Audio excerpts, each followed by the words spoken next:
Grace and peace to you, good people of God at St. Paul's, from the one who walks out into the storm to meet us. Amen.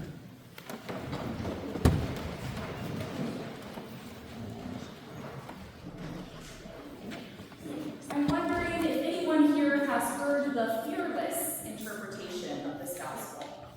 And no, I'm not talking about the Taylor Swift album, Fearless. I mean the interpretation that goes something like this.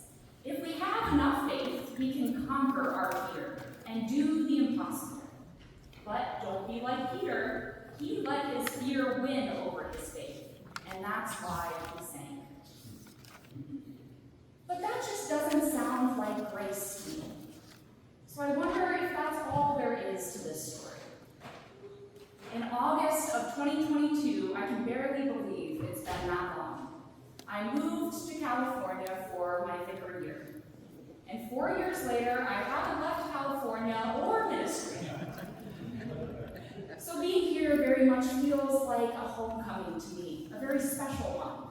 And I've been thinking a lot about that 4 years ago, Vicar Natalie, and who she was. And as I looked at Peter, who gets such a bad rep in this gospel story, I felt for him. Because I feel he has a lot in common with Vicar Natalie. Both of us had done a lot of work to that moment, to get to that moment where we would step out in faith. Peter had dropped his nets and followed Jesus, spending all of this time learning from him.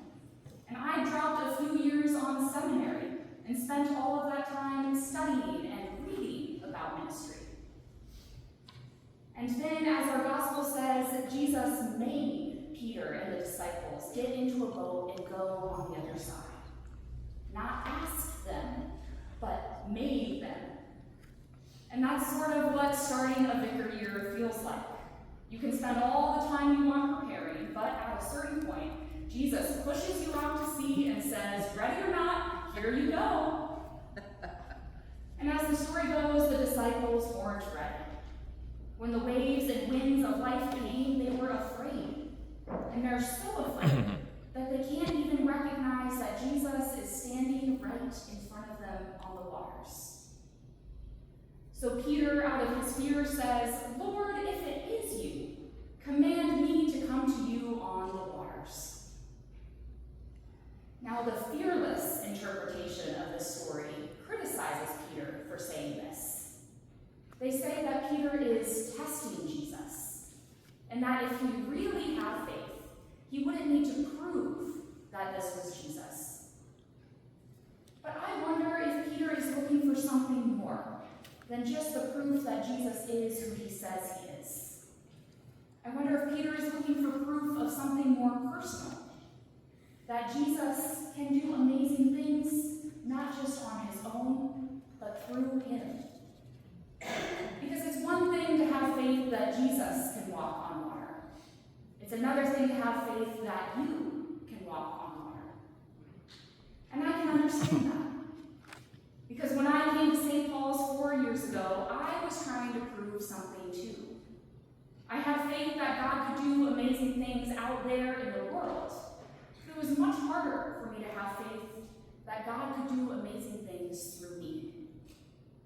So like Peter, I said, okay, God, prove it. If this call really is from you, show me. Show me I can handle my first year of ministry. And then I won't have to be afraid. I don't think Peter or I knew what we were asking for. Early on in my internship, maybe a few weeks in actually, someone called me fearless. And I was stunned. That's everything I thought pastors were supposed to be. Fearless. Able to walk into any situation with confidence and exactly the right words to say. To me, a fearless pastor was a faithful pastor. So when someone called me fearless, I felt a little like how I imagine Peter must have felt when he was taking those first few steps on the water. Equal parts, wow, I'm actually doing this. But also, shoot, I'm actually doing this. Because it turns out taking a few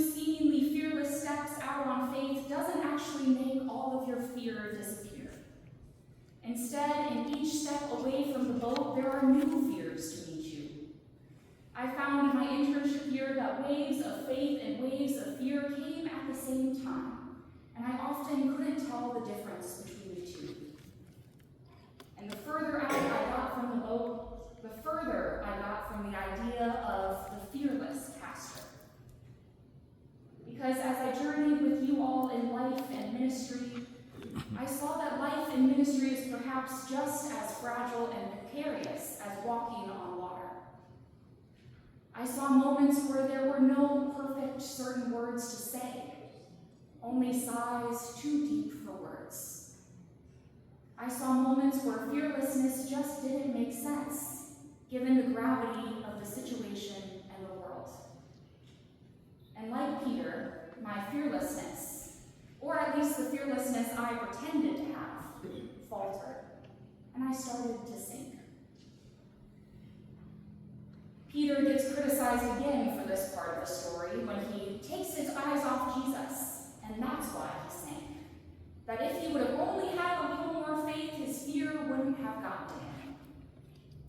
But I wonder if it's in this moment, when Peter's sinking, that his faith is the strongest.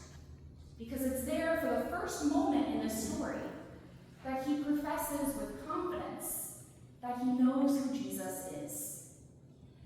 Up until this point, he's not too sure. But then when he's halfway underwater, reaching out his hand, he says confidently, "Lord, save me." It's not a fearless profession by any means, but it is indeed a faithful one. As soon as Peter cries out, our gospel says that Jesus immediately reached out and caught him. This word immediately that shows up many times in our reading is key, because it tells us that Jesus stayed close enough to be ready to catch Peter in the moment he needed. Jesus knew that when Peter stepped off that boat, he thought he was stepping out alone, ready to prove to himself that he was fearless. Jesus let Peter do what he needed to do, saying, "Come, Peter," all the while staying close. Because Jesus never asked Peter to prove his faith or to be fearless.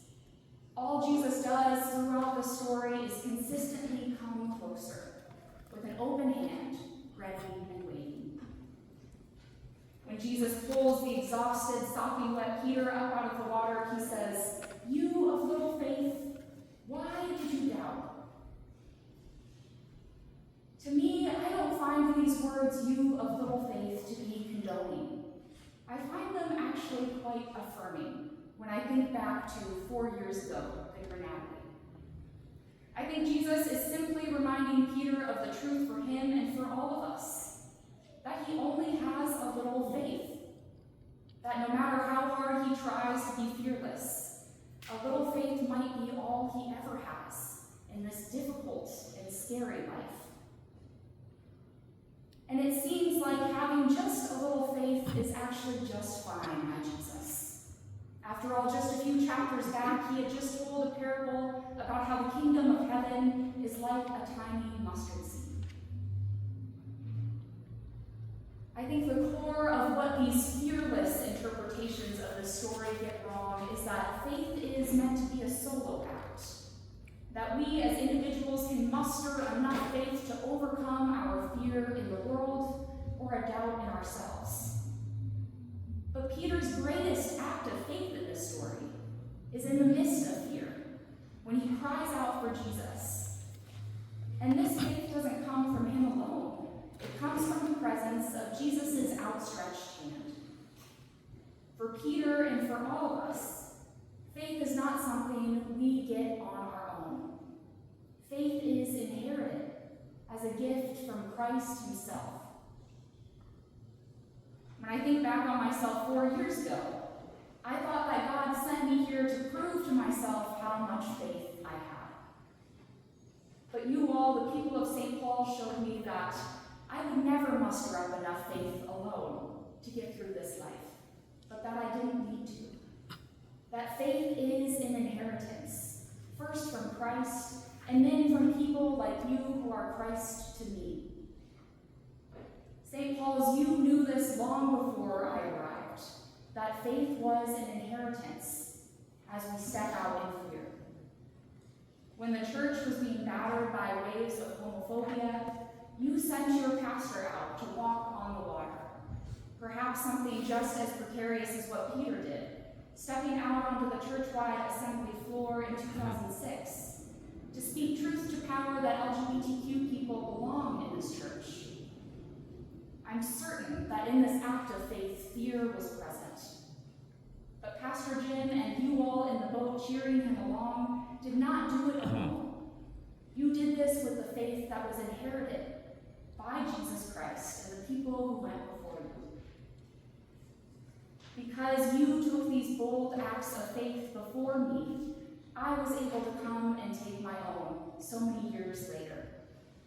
You discerned that you would be a place for LGBTQ people like me to have, as Vicar Kelsey Green called it, a soft place to land as we took our first steps out onto the water. Not fearless or perfect steps by any means, but faithful ones, where we could try and experiment and try again, knowing that there would always be an outstretched hand to catch us.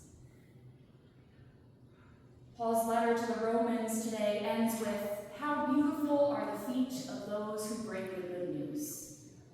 And to you, St. Paul's, I say, how beautiful are the feet of those who stepped out in faith in front of me, so that I could inherit the faith I have now. Not only my faith in God, but my faith in myself and that what God could do through